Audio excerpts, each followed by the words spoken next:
신바람 사연 아파트. 오늘의 사연 시작하겠습니다. 안녕하세요. 아이 둘 키우고 있는 올해 40대 중반 여자입니다. 나름 현명하게 결혼 생활 하고 있다고 생각했는데 자기가 직접 해야 할 부모님 효도를 매번 저에게 강요하던 남편과 결국은 이혼하게 되었네요. 남편과는 인연이 꽤나 길어요. 동갑내기이고 학창 시절부터 알던 사이였지요. 서로 살던 집이 대문을 마주하고 있던 집이라 가까이 사는 만큼 둘이서 꽤 친하게 지냈습니다. 집안끼리도 활발한 교류가 있었고요. 그때 당시에 시어머니는 전업주부셨는데 이따금씩 아는 분 일을 도우러 나가시곤 했었습니다. 그럴 때마다 시어머니가 우리 아들 저녁 식사 좀 챙겨달라며 남편을 저희 집에 보내곤 했어요. 한 달에 열흘은 남편이 저희 집에서 저녁 식사도 같이 하고 그랬습니다. 남편 성격이 그때부터 꽤나 싹싹했던 편이라 맨입으로 밥만 얻어먹을 수는 없다며 저희 집 집안일도 돕고 그랬었습니다. 그때는 저랑은 그냥 친구 사이였지 그 이상도 그 이하도 아니었어요. 같은 학교를 다녔다 보니 학교에 같이 가고는 했는데 그때마다 다른 친구들이 둘이 사귀냐고 그런 농담 정도만 주고받던 사이였지요. 아무튼 제가 서울에 있는 대학교에 들어가게 되면서 저희 집이 아예 제가 다니던 학교 근처로 이사를 하게 되었습니다. 그리고 그 이후부터는 연락도 없이 지내게 되었어요.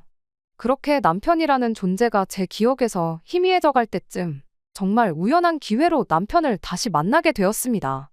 과거 기억과는 사뭇 달라진 서로의 모습에 오랜만에 재회한 친구 사이가 결국엔 연인 사이로 발전하게 되었고요.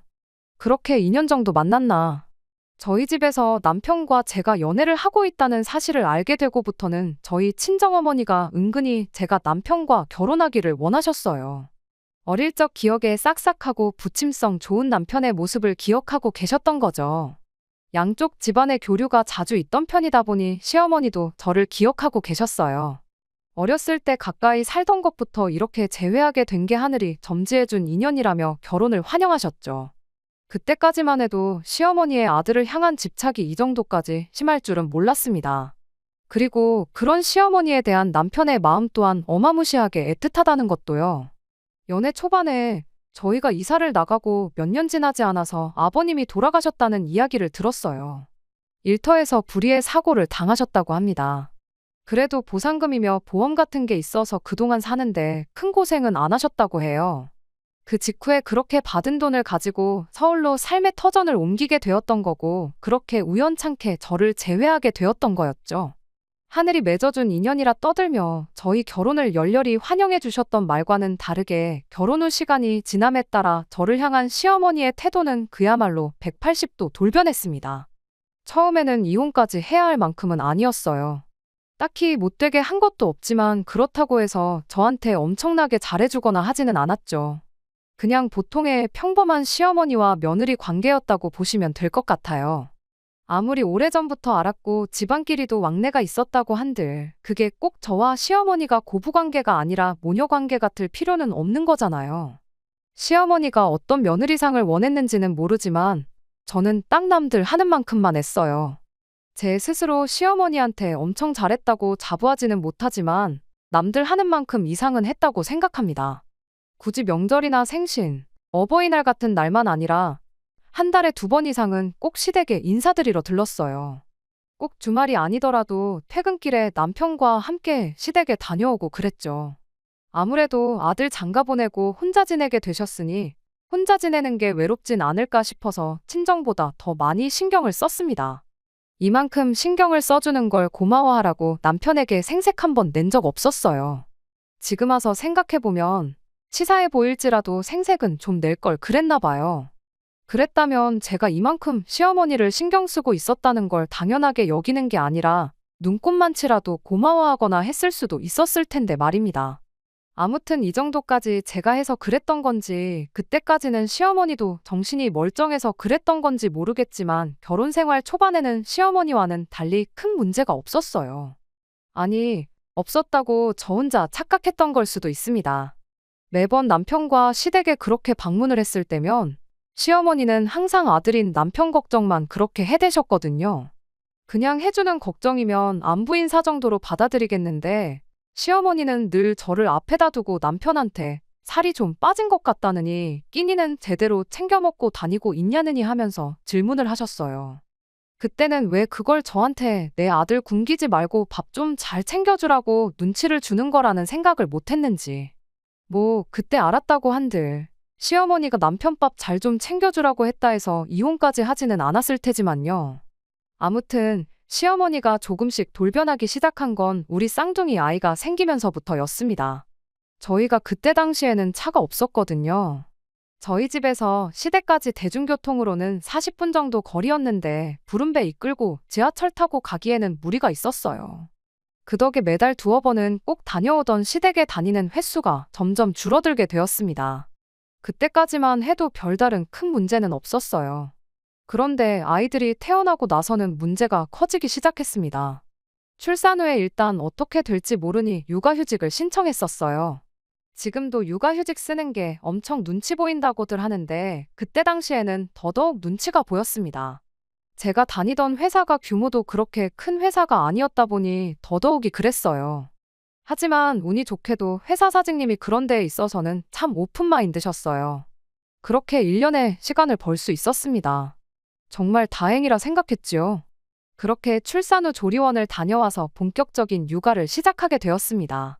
제가 뭐 엄마 경력이 있던 것도 아니고 아이를 몇 명이고 낳아본 적이 있던 것도 아니었고 아이를 키워본 적이 있던 것도 아닌데다가 마침 또 저희 아이들이 쌍둥이였던지라 처음에는 정말 어떻게 해야 할지 막막했어요.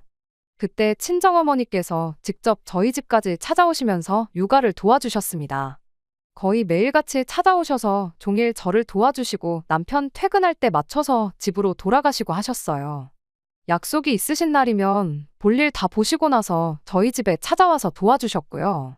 늘 남편 집에 올 시간 맞춰서 돌아가셨는데 볼일 때문에 조금 늦게 도착한 그런 날이면 남편 퇴근하고도 한 30분에서 1시간 정도 더 계시다 가셨습니다. 뭐라도 하다 더 도와주고 싶으신 그런 마음 때문에 그러셨던 거예요. 저 대신 아이를 봐주시기도 하셨고 아니면 저 대신 다른 집안일을 도와주시거나 하는 식이셨습니다. 그런데 언젠가부터 어머니가 그렇게 저희 집에 와 계시는 걸 가지고 남편이 조금 불편하다는 내색을 하기 시작했어요.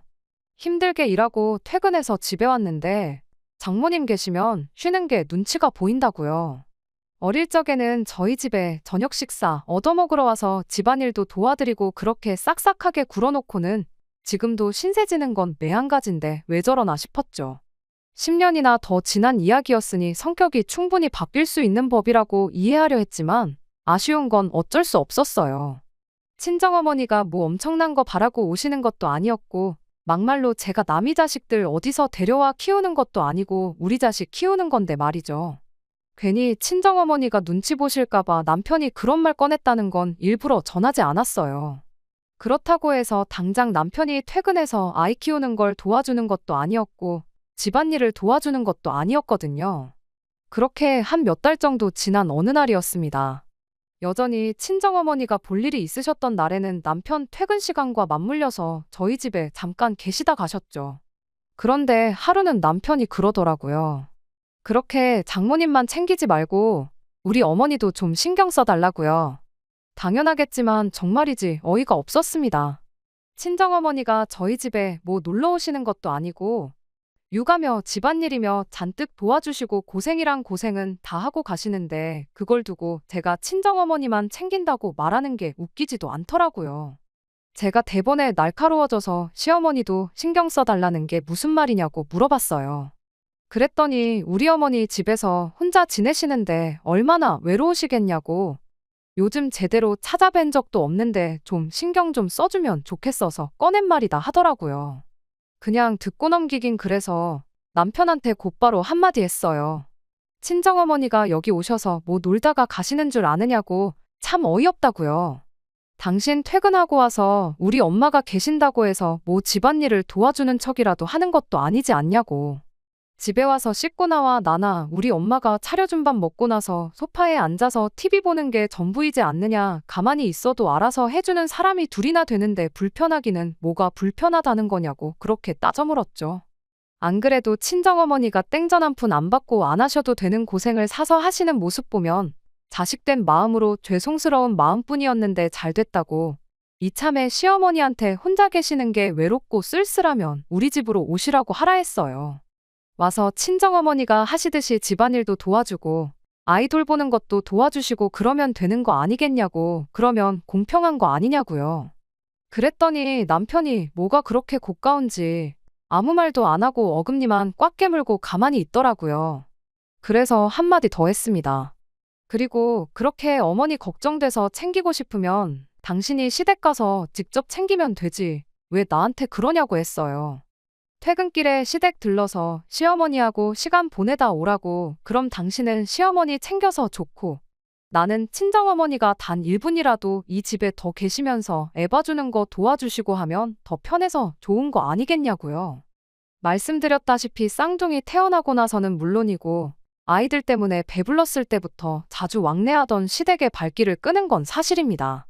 하지만 상황이 여의치 않아서 그랬던 거고, 그때도 남편은 죽어도 혼자서 지발로 시댁에 다녀오는 법이 없었거든요. 차라리 그간 혼자라도 계속 다녔으면 제가 미안해라도 했을 텐데 참 어이가 없었습니다. 아무튼 남편이 저와 그렇게 다투고 나서 어깃장을 부리는 건지 결국엔 혼자 엄마 챙기고 오겠다며 퇴근길에 시댁으로 가더라고요. 그런데 남편 혼자 시댁에 다녀온 일로 시어머니가 아주 노발대발 난리가 났습니다. 그날 남편이 시댁에 도착하자마자 저한테 전화를 해서는 어디 며느리가 남편만 혼자 시댁을 보낼 생각을 하냐며 저한테 호통을 치셨죠. 이딴 식으로 며느리 노릇 할 생각이면 아예 앞으로 나보고 살 생각은 하지 말라는 둥. 정말 거치는 것 하나 없이 아무 말이나 쏟아부으셨어요. 그때는 저도 참 할 말이 많았지만 그래도 시어머니와 며느리 관계니 아무 말 않고 시어머니 하는 말을 듣고만 있었습니다. 잘못한 게 하나도 없는데 죄송하다는 말까지 했지요. 괜히 이 이야기를 신세한탄하듯 친정어머니께 꺼냈다가 또 저만 손해를 보게 되었어요. 일단 친정어머니 또한 당신이 여기 놀러 오는 것도 아닌데 황당하다는 반응이셨지만 그래도 최대한 중립적으로 상황을 받아들이셨어요. 시어머니가 저러는 게 조금은 이해가 되기는 한다고요. 아예 시댁과 연 끊고 지내던 것도 아니었고 자주 왕래도 있지 않았느냐. 충분히 서운해 하실 수 있다고요. 그리고 아들 장가 보내서 사이좋게 잘 지내는 줄 알았는데 부부싸움하고 혼자 시댁에 가는 모습 보면 마치 제가 남편을 집에서 쫓아낸 것처럼 오해하실 수도 있는 노릇이라고요. 그리고 남편이 퇴근하고 나서 당신이 집에 계시는 걸 불편해할 줄은 몰랐다고, 그 부분은 미처 신경 쓰지 못하셨다며 앞으로는 조금 신경을 쓰셔야겠다 하셨죠. 그렇게 그 뒤로 친정어머니는 집에 자주 안 오시게 되었어요. 꼭 제가 도움이 필요한 날에 미리 전화를 주지 않는 한 먼저 찾아오시는 일이 없었죠. 그리고 시댁에 방문하는 날에 제가 미리 연락을 드리면 주말이 되었든 평일이 되었든 시간 맞춰 오셔서 저 대신 아이들을 봐주시고는 했어요. 결과적으론 저만 힘들어졌죠. 친정어머니가 안 오신다고 남편이 육아를 도와주거나 한 건 아니었으니까요. 일단은 제가 전업주부고 남편 외벌이로 생활을 하던 상황이었는데 남편이 혼자서 돈을 벌어오는 만큼 육아를 안 도와주는 걸 가지고 서운하기는 했을지언정 문제를 삼거나 할 생각은 없었습니다. 그리고 친정어머니가 더 모소시게 된 것 또한 언제까지 엄마가 자기 자식들 키우는 걸 쌍둥이라는 핑계로 계속 친정어머니를 집으로 불러내 고생시킬 수도 없는 노릇이기도 했고, 그간 친정어머니 도움받으면서 육아와 집안일을 병행하는 게 손에 익기도 했다 보니 시간이 지남에 따라 그건 익숙해져 갔어요. 그렇게 출산 전에 하던 것처럼 시댁에는 달에 2-3번씩 방문하게 되었는데 시어머니는 좀처럼 토라진 그 마음을 풀지를 않았습니다. 시댁 갔을 때 시어머니 입에서 좋은 이야기를 들어본 게 손에 꼽을 정도였어요. 쌍둥이 출산하고 나서 제가 살이 많이 붓기는 했습니다. 그런데 그건 남편도 마찬가지였어요. 제가 원래 조금 마른 체형이었고 남편은 덩치가 좋은 편이어서 남편은 그대로인데 저 혼자만 살이 붙은 것처럼 보였을 수도 있다고는 생각합니다만 시어머니는 그런 저를 보고 매번 꼬투리를 잡아댔습니다. 좋은 거 혼자만 먹고 다니지 말고 네 남편도 좀 나눠주라면서 그렇게 시비를 거셨어요. 우리 아들은 피죽도 못 얻어먹은 사람 마냥 하루가 다르게 말라 비틀어져 가는데 너는 어떻게 볼 때마다 살이 더 찐 것 같냐고. 대놓고 저 기분 나쁠 말들만 골라서 서슴지 않고 하시곤 했습니다. 처음에는 시어머니가 얼마나 저한테 삐졌으면 뒤끝을 저렇게 부리나 싶었죠. 그냥 그동안 쌓인 거 분풀이 하는 거라 생각해서 그렇다 할 대응도 하지 않았어요. 시간이 지나면 저러는 것도 줄어들겠지 싶었는데 애석하게도 1년이고 2년이고 시간이 지난다고 해서 심해지면 심해졌지 나아지는 거 하나는 없더군요. 뭐가 됐든 간에 사소한 거 꼬투리 잡아서 저한테 싫은 소리 하는 게 일쑤였고 심지어는 우리 아들 장가 잘못 보내서 고생만 시키고 있구나 이런 말까지 했던 적도 있습니다. 그런데 그간 시르소리를 하도 많이 들어서 그랬나 제 귀에도 딱지가 앉은 것 같더라고요. 시어머니가 그 어떤 소리를 해도 저한테는 더 이상 그게 상처가 되지가 않았던 거예요. 물론 잔소리 듣고 그러는 그 순간만큼은 또 저러시네 싶어서 짜증이 나긴 했지만 제 성격이 원래도 조금 무던한 편이고 막말로 제 앞에서 아들 장가 잘못 가서 고생한다는 말은 꺼내면서도 직접적으로 이혼을 하라던지 이혼을 시켜야겠다던지 이런 이야기는 따로 꺼내질 않으셨다 보니 그냥 버릇처럼 꼬장을 부리시는 거구나 하고 가볍게 넘겼어요. 원래도 홀어머니가 조금 그런다잖아요. 특히나 자식 결혼시키고 나이 먹고 나면 더 심해진다고요. 고독이 사람을 더 날카롭게 만드는 거라 생각했고 말만 기분 나쁘게 할 뿐이지 직접적으로 저한테 해를 끼치는 건 없었다 보니 그냥 그러려니 하고 넘겼습니다. 그리고 사실 그때 당시에는 애들 때문에라도 이혼 생각은 아예 하지도 않았었어요. 육아휴직 끝날 때쯤 되어서 친정어머니께서 아이를 당신이 봐줄 테니 저보고 복직을 하라고 하셨지만 막상 친정어머니가 아이를 봐주시게 된다고 해서 저희 집안 형편에 어머니한테 돈 얼마 드릴 만큼 여유로운 상황도 아니었고 게다가 한 명도 아니고 두 명인데 그런 고생과 부담을 지어드리는 거야말로 못할 짓이라 생각해서 복직을 포기하고 전업주부의 삶을 살면서 아이들을 키우기로 정했던 거예요.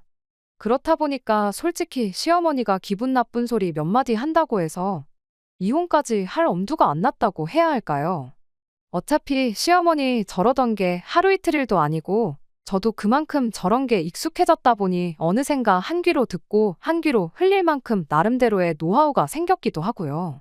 아무튼 그렇게 재작년까지 혼자 힘으로 아이들 키우다가 언제부턴가 내가 계속 전업주부로 지내야 할 이유가 있나 하는 생각을 갖게 되었어요. 애들도 클 만큼 커서 학교 끝나면 바로 학원을 나가고 그랬다 보니 제가 집에서 밥하고 빨래하고 그러는 것보다야 저금도 모자란데 애들 대학 들어갈 때 대비해서 학비라도 좀 벌어놓는 게 좋겠다 싶어 그때부터 일을 다시 시작했어요. 아이들 태어나기 전에 다니던 회사랑 비교해보면 그때 다니던 회사도 규모가 작은 회사였지만 지금 다니고 있는 회사는 그때 다니던 곳보다도 더 작은 회사였습니다. 그래도 이렇게 일을 하면서 경력을 쌓을 수 있다는 사실만으로도 감지덕지였지요. 아무튼 제가 다시 일을 시작했다고 해서 시댁의 발길을 끊거나 한 건 아니었어요. 하지만 작년 말부터 또 하나 달라지기 시작한 게 있었는데 그건 시어머니한테서 저한테 직접 걸려오는 연락이 부쩍 늘었다는 겁니다. 그전까지는 저랑은 따로 전화 한 통 한 적이 없었거든요. 안부 전화 해봐야 잔소리밖에 안 하시니 그건 남편한테 직접 하라고 시켜놓은 상태였다 보니 직접적으로 시어머니와 전화 연락을 했던 적은 정말 지난 10몇 년간 손에 꼽을 정도였어요. 그러다 작년 말부터 시어머니한테서 먼저 전화가 걸려오는 일이 늘어나기 시작한 겁니다. 매번 전화해서 저한테 하는 말이 여기가 아프다, 저기가 아프다 그런 이야기 뿐이었어요. 말씀드렸다시피 시댁이 저희 집에서 대중교통으로 40분 거리거든요. 맘먹으면 못 찾아갈 거리는 아니었지만 그렇다고 해서 여기 아프다 저기 아프다 할 때마다 시댁 찾아가서 병원 모셔다 드리고 할 형편은 못 되었지요. 더더욱이 저는 그때 이미 일을 시작한 시기였다 보니 시어머니 병원 모시고 가겠다고 회사에 아쉬운 소리도 하고 싶지 않았고요. 그런데 틈만 나면 그렇게 여기저기 아프다는 식으로 전화를 해대니 저도 불편하고 그래서 아예 날 잡고 회사에도 월차를 내서 시어머니 모시고 병원에 검진받으러 한번 다녀올 생각이었습니다. 그런데 막상 병원에를 다녀오자는 말을 꺼내니 멀쩡한 사람을 환자를 만들고 있냐며 싫다고 고집을 부리더라고요. 아프면 병원을 가셔야지 왜 저한테 전화를 하시냐, 저랑 전화통화한다고 낫는 것도 아니지 않냐 따져물어도 저 시어머니 고집을 누가 꺾을 수 있었겠나요? 그때까지만 해도 왜 저렇게 사소한 걸로 사람을 못 살게 구나 싶었습니다. 그게 합가하려고 개수작을 부리는 거라고는 상상도 못했어요. 그렇게 날이면 날마다 시어머니 앓는 소리 들어가며 하루하루 보내던 와중에 올해 봄 지나서 남편이 난데없이 이제는 시어머니 모시고 같이 살 때가 되지 않았냐는 말을 꺼내왔습니다. 그때 딱 눈치챘지요.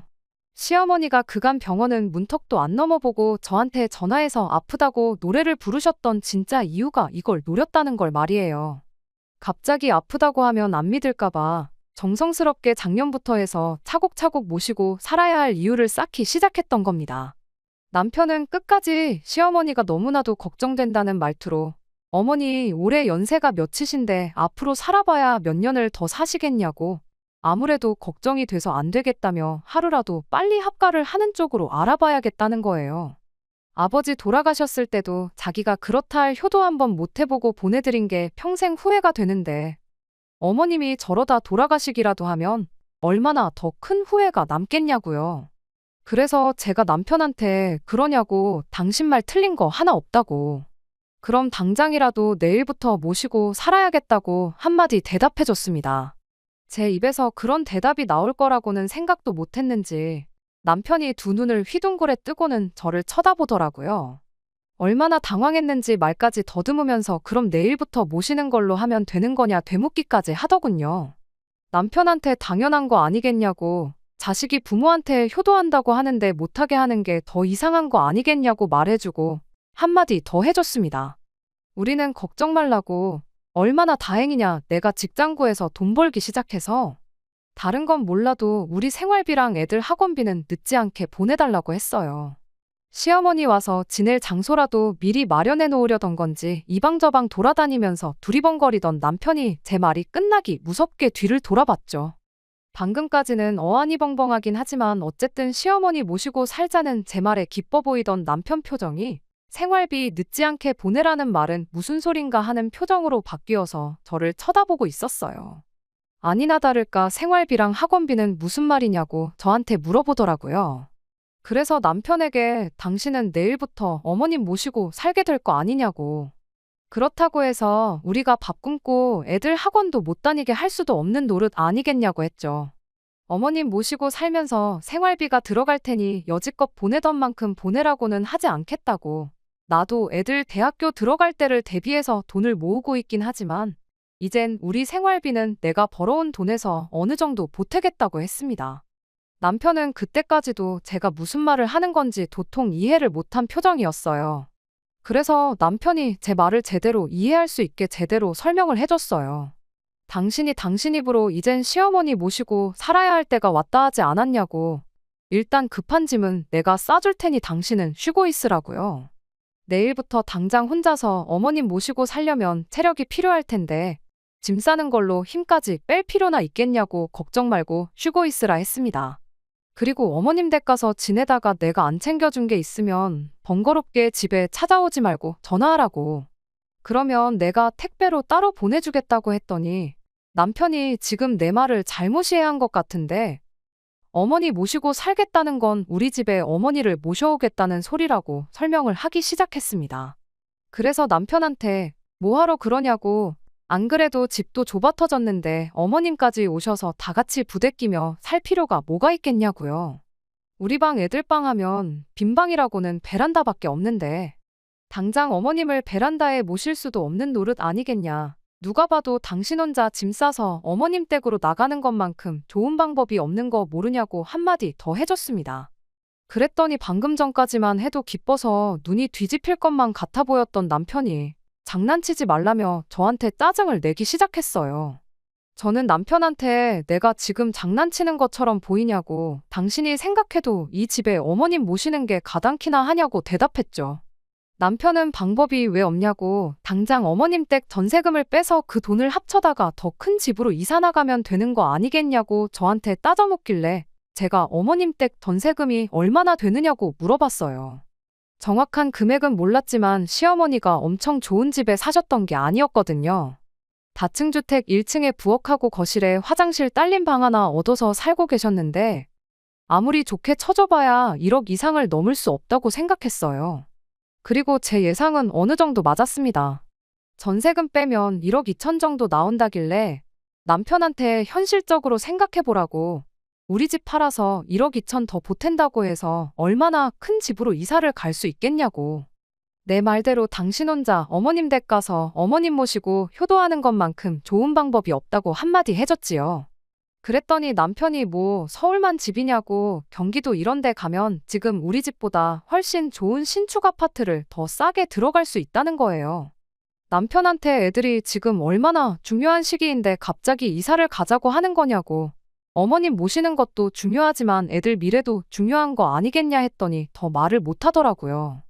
결국엔 혼자 힘으로는 안 되겠다 싶었는지 남편이 애들을 회유하기 시작했어요. 이 집보다 훨씬 넓고 새로 지은 아파트에서 살고 싶지 않느냐고요. 애들이 뭐 되어서 살먹은 유치원생도 아니고 당장 이사 가면 친구 사귀는 것부터 시작해 자기 인생의 대격변이 일어난다는 것 정도는 알만한 나이인데 할머니랑 같이 살겠다고 이사를 가자고 하겠나요? 대번에 이사 갈 생각 없다고 딱 잘라 대답을 하더라고요. 애들한테 이사 가자고 꼬드기는 건 안 먹히겠다 싶었는지 작전을 바꿔서 이제는 저를 내쫓을 생각을 하는 겁니다. 그러면 저보고 시어머니 집에 가서 지내래요. 자기는 어머니를 집에 모시고 와서 애들하고 같이 지내겠다고요. 결혼할 때야 가지고 있던 돈으로 조금씩 같이 보태긴 했지만 제가 아이들 태어나고부터 남편 혼자 외벌이 하면서 남은 대출금을 다 갚았으니 이 집의 소유권이 자기한테 있으니 저보고 나가라는 더럽고 치사한 수작이었죠. 하지만 그건 사실이었다 보니 솔직히 남편이 그렇게 나오면 제가 어떻게 할 방법이 없던 것 또한 사실이었는데 애들이 저를 도와줬어요. 엄마 혼자 그 집에 가게 되면 자기들도 저를 따라 할머니 집에 가서 살겠다고요. 남편이 애들 반응에 당황해서는 그렇게 되면 이사 가는 거랑 똑같은 거 모르냐, 가서 친구도 새로 사귀고 그래야 한다 겁을 주기 시작했어요. 그런데 아이들이 남편한테 아빠랑 할머니랑 사는 것보다는 그 편이 낫다고 딱 잘라서 말을 하더라고요. 그거 보니 얼마나 속이 후련하고 애들이 대견스럽던지. 애들이 저러는 것도 이해가 가요. 아빠라고 애들이 싫어하고 그러는 건 아니지만 여지껏 애들 케어하는 건 저 혼자만의 몫이었잖아요. 시작한 지 얼마 되지는 않았지만 제가 다시 일을 하면서도 아이들 케어는 여전히 저 혼자 해야 했고요. 그렇다 보니 애들한테는 아빠보다는 제가 더 소중한 존재였던 거예요. 거기에 맨날 엄마한테 싫은 소리만 해대는 할머니는 애들 입장에서는 세상에서 제일 좋은 엄마를 괴롭히는 사람이고 같이 살고 싶지 않은 사람일 뿐. 그 이상도 그 이하도 아니었지요. 남편을 제외한 이 집에 있는 모든 사람들이 하나같이 시어머니랑 살기 싫다는데 거기서 남편이 혼자 고집 부린다고 해서 될 일이 아니었습니다. 결국엔 남편이 혼자 폭발을 해서 저한테 큰 소리를 치기 시작했어요. 너는 엄마가 돼서 애들 교육을 어떻게 시켰길래 부모 소중한지도 모르는 후레자식으로 키워놨냐고요. 이 인간이 애들 듣는 데서 못하는 말이 없다고 당장에 멱살 잡고 방으로 끌고 들어갔어요. 방에서도 남편이 성질 부리는 건 여전했습니다. 당신이 평소부터 애들한테 할머니를 나쁜 사람이라고 세뇌를 시켜서 저러는 거 아니겠냐며 할 말 못할 말 가리지 않고 생각나는 대로 쏟아내는데 그 꼬라지가 마치 시어머니하고 완전 똑같아 보이더라고요. 그래도 일단은 최대한 이성적으로 남편에게 한마디 했어요. 이 집에 모시나 당신이 어머님 집에 들어가서 혼자 어머님을 모시나 나는 시어머니 모시는 데 있어서 눈꼽만큼도 도와드릴 생각이 없다고. 그런데 뭐가 아쉬워서 계속 이 집에 같이 모시려고 하는 거냐 했더니 남편이 얼굴이 시뻘개져서는 입에 개거품까지 물면서 내가 밥을 할 줄 아는 것도 아니고 집안일을 능숙하게 하는 것도 아닌데 나 혼자서 어머니를 어떻게 모시냐고 따지는 거 아니겠어요? 그래서 말 한 번 잘했다고 당신도 못하는 걸 왜 나한테 시키려고 하는 거냐고. 당신이 못하는 걸 내가 대신 해주는 건 효도가 아니라 대리효도라고 딱 알려줬어요. 나는 모셔도 내 부모님 모실 거지 시어머니 밥 해주고 빨래 해주고 하면서 같이 살 생각은 추워도 없다고요. 뭐라고 효도는 셀프인 거 모르냐고 그 말 명심하고 당신이 직접 할 거 아니면 모시자는 말도 꺼내지 말라고 했습니다. 그랬더니 남편이 나름 초강수를 내더라고요. 아니, 남편 입장에서야 초강수였지 제가 볼 때는 자충수에 불과했지만 말이지요. 난데없이 남편이 애들 아빠 없이 키우고 싶냐고 겁을 주더군요. 이혼하겠다는 소리였죠. 시어머니 우습게 보는 마누라, 애한테 할머니 나쁜 사람이라고 세뇌시킨 마누라는 필요 없다고. 보아하니 애들도 당신 따라갈 것 같은데 당신 소원대로 어머니는 나 혼자 모실 테니 한번 서로 죽고 못 사는 식구들끼리 똘똘 뭉쳐 잘 살아보라는 거예요. 저는 남편한테 고민할 것도 없이 그러자고 대답했습니다. 사실 남편이 진짜로 제 말 듣고 군소리 없이 혼자 시어머니를 모시러 갔다고 치면 남편 없이 애들하고만 살게 되는 건데 다를 게 없는 거잖아요. 시어머니 안 모셔주면 이혼하겠다는데 제가 굳이 이 결혼을 억지로 유지하겠다고 어머님 모셔줄 테니 이혼만큼은 하지 말아달라고 납작 엎드릴 필요도 없는 거라 생각했죠. 아이들 태어나고부터 여태까지 시어머니가 저를 두고 막말을 쏟아부을 때 그러지 마시라고 한마디 하기는커녕 중간 역할 하면서 시어머니와 저 사이의 관계를 조금이나마 좋게 만들려고 노력한 적 없는 사람인데 그때 당시야 제가 직장까지 그만두면서 육아를 했고 아이들 생각하면 이혼할 엄두가 나지 않았을 뿐인데 이젠 저도 벌이가 있고 아이들도 클 만큼 컸잖아요. 제가 불리할 게 하나 없는데 남편은 무슨 믿는 구석이 있어서 저렇게 고자세로 나가나 싶었습니다. 남편한테 이혼 서류는 내가 준비할 테니 일단 당신은 시댁에 가 있으라 했어요. 이러는 거 애들한테 보여주는 게 좋을 거 하나 없지 않냐고 했더니 그래도 애 아빠라고 그 말은 듣고 시댁으로 가더라고요. 혹시 모르죠. 제가 당장 이혼하자고 했지만 한번 떨어져 살아보면 정신 차려서 시어머니 모시겠다고 들 거라고 생각했던 것일 수도 있고요. 아무튼 남편은 그렇게 혼자 시댁으로 향했고 저는 그 길로 이혼을 준비했어요. 남편은 자기가 유리한 위치라고 생각했던 것 같은데 변호사님 몇 분을 만나봤는데도 다들 하나같이 남편이 절대적으로 불리한 상황이라는 이야기를 해주셨지요. 그렇게 이혼 서류 준비해서 남편 앞에 들이밀었더니 남편이 이건 예상 못했다는 표정으로 잔뜩 당황을 했어요. 기어이 애들을 아빠 없이 키울 생각이냐고 또 아이들을 방패로 삼길래 시어머니 모시고 살면서 매일같이 엄마 당하는 꼴 보여주고 당신하고 박터지게 싸우는 꼴 보여주는 것보다는 이 편이 더 나은 것 같다고 도장 하나 찍으면 되는 건데 뭐 이렇게 말이 기냐고 쓸데없는 소리 그만하고 얼른 사인이나 하라고 했어요. 남편은 자기가 처한 입장을 아직도 이해 못했던 건지 끝까지 센 척을 하더라고요. 네가 이 집에 한 게 뭐가 있냐고 재산 분할을 받아갈 생각을 하냐. 누굴 호구로 알고 있냐며 사인을 거부했습니다. 저는 다 변호사님들한테 상담받고 해서 정한 재산 분할 비율이었거든요. 변호사님이 5대5로 받아도 아쉬울 게 없는 상황이라 했는데 저는 향후 남편이 보내야 할 양육비까지 계산해서 일부러 욕심내지 않고 아이들과 살 곳 정도만 마련할 수 있게 25% 정도만 잡았었거든요. 그런데 남편이 땡전 한 푼 줄 수 없다고 나오니 결국 소송전으로 갈 수밖에 없었습니다. 그렇게 저희는 이혼을 하게 되었어요. 법원에서 정해준 재산분할 비율은 6:4로 제가 4남편이 6이었습니다. 변호사님 말대로 5는 아니었지만 남편이 고집 부린 덕에 당초 생각했던 것보다 훨씬 더 많은 돈을 분할받게 되었어요. 아직 대학교 가려면 몇 년이나 더 남은 아이들 키우는데 매달 보내야 하는 양육비는 물론이고요. 제가 조금 욕심부리면 얼마 위자료까지 청구할 수 있었는데 이혼하면서 받은 정신적 스트레스를 견디기가 힘들어서 위자료까지 뜯어내는 건 포기했습니다. 하지만 예상보다 재산 분할을 더 받을 수 있었던 덕분에 저희가 이사할 필요까지는 없었습니다. 제가 직장이 있으니 대출을 받을 수 있어서 남편한테 줘야 할 돈은 대출받아 줘버리고 집을 제가 갖는 걸로 했어요.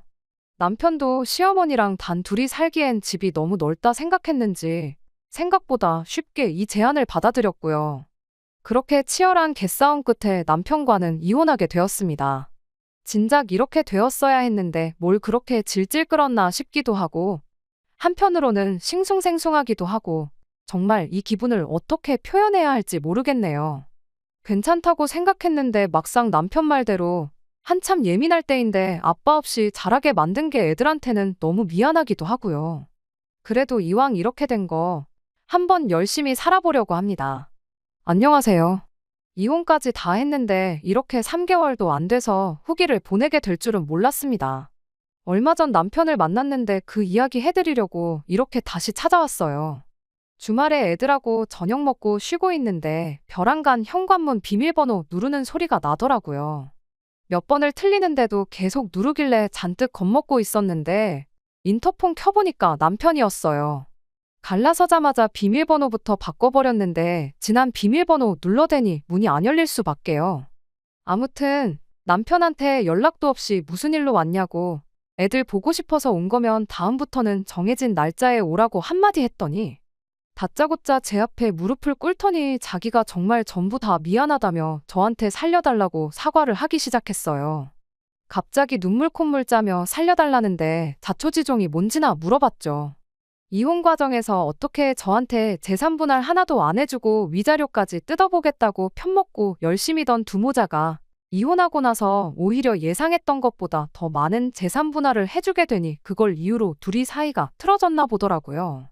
시어머니 입장에서는 아들 집에 합가해서 며느리 효도받으며 살 계획이었는데 난데없이 개털이 된 아들이 당신 집에 들어와서 다시 살게 되고 그것도 모자라 밥까지 해서 먹여야 되고 옷까지 빨아다가 다려입혀서 출근까지 시켜야 하니 답이 안 나왔던 겁니다.